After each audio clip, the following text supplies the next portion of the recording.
नमस्ते everyone and welcome to Super Grades CAT. आज बात करते हैं एक बहुत ही सीरियस मैटर पे।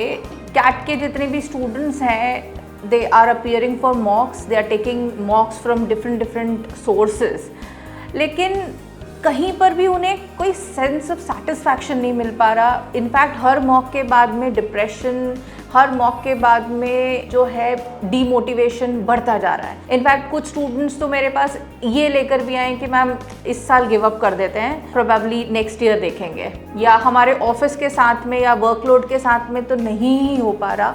मॉक्स लेते हैं एंड देन वो स्कोर्स बहुत डीमोटिवेटिंग हो जाते हैं।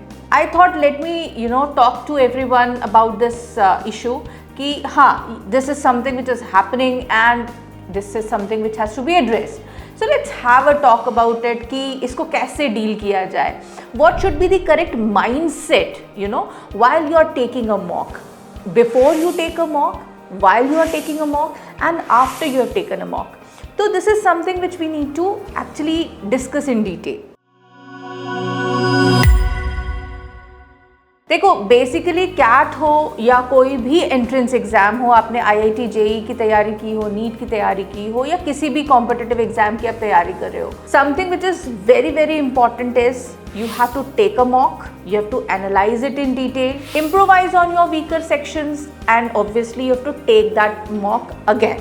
All right, you have to keep taking different mocks and keep improvising on your score, but it is easier said than done. All right, and I can empathize with you because I've been into this field for so many years now.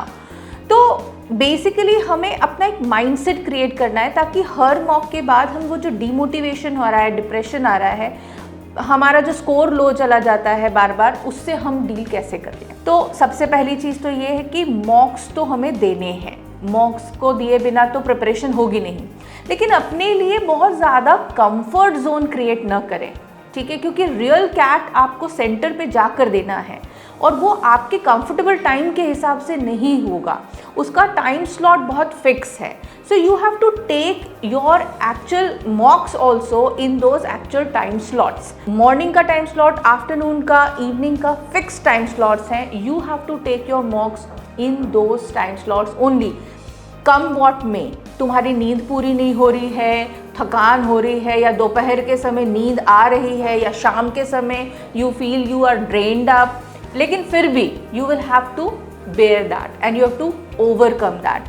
तो सबसे पहली चीज़ तो ये कि अपनी body clock को उस हिसाब से सेट करना है, क्योंकि 3 टाइम स्लॉट्स हैं and obviously CAT is not going to ask, और I M Calcutta is not going to ask you what is your comfortable time zone.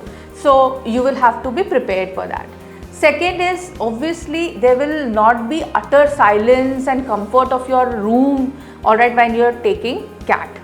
So you should go to center and you should register yourself in those slots and take mocks also in the same ambience with all the participants or all the candidates sitting together and taking a mock.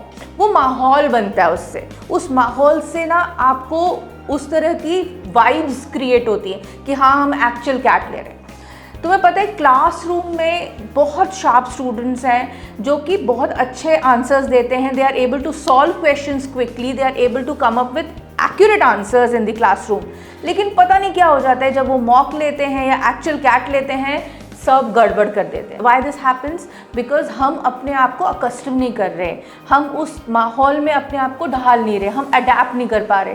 तो जब हम actual में exam देने के लिए जाते हैं तो उस माहौल से हम डर जाते हैं, वो पैनिक क्रिएट होने लग जाता है, पेट में कहीं कुछ होने लग जाता है and we end up solving questions incorrectly और मेकिंग रॉन्ग सिलेक्शंस.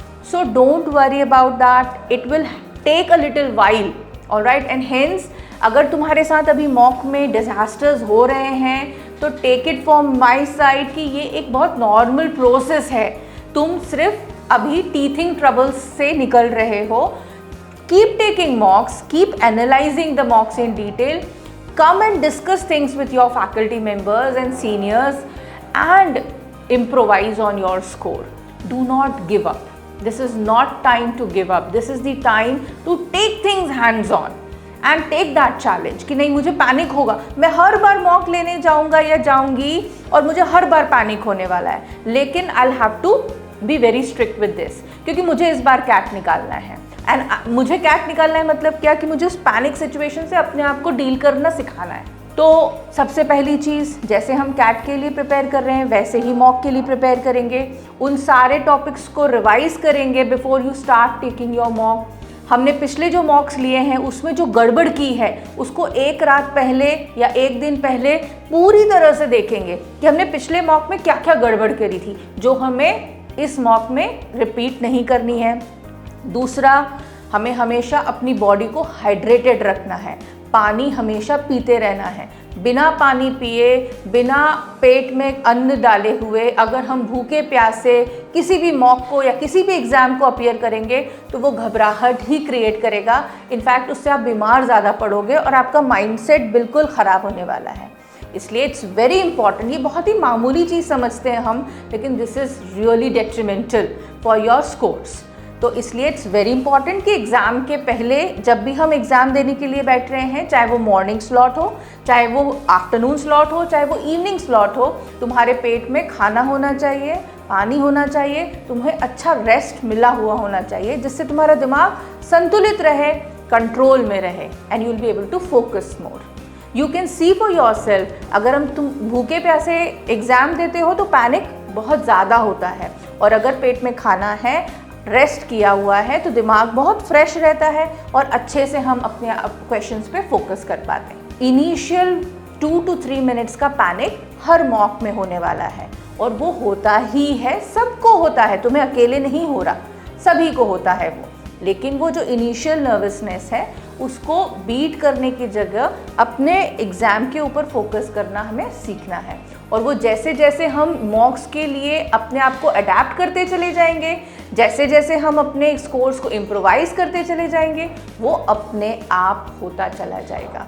ये बिल्कुल वैसा ही है जैसे शाहरुख खान ने जब पहली बार कैमरे के सामने जो है अपना परफॉर्मेंस दिया होगा, तो क्या आपको लगता है उसने इतने कॉन्फिडेंस के साथ में किया होगा? या अमिताभ बच्चन ने जब फेस किया होगा कैमरा तो बहुत ही शानदार उसने परफॉर्मेंस दी होगी?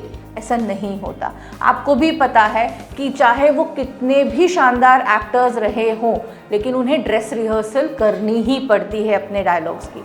Before they come in front of the camera they have to prepare themselves. बिल्कुल वैसे ही आपको फाइनल डे के लिए अगर तैयार होना है तो आपको मॉक्स की तैयारी बहुत अच्छे से करनी है, और वो पूरी ड्रेस रिहर्सल के तरह करनी है।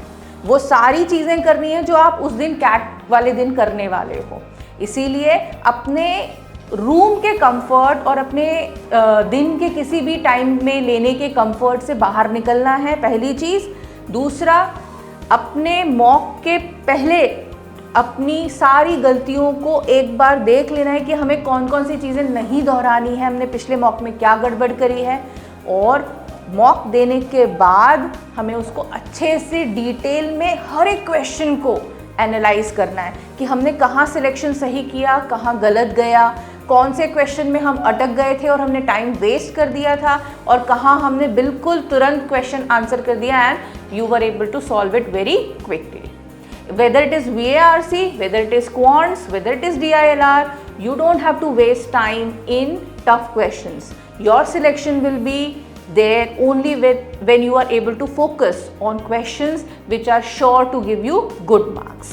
So keep that in mind, that correct mindset is the key to scoring high in any competitive exams. All the best. Keep taking mocks from the authentic sources only, so that you are able to do a very good dress rehearsal. I am open to all questions. You can come to me anytime and we can have discussions on how to improve on your mock scores. So all the best.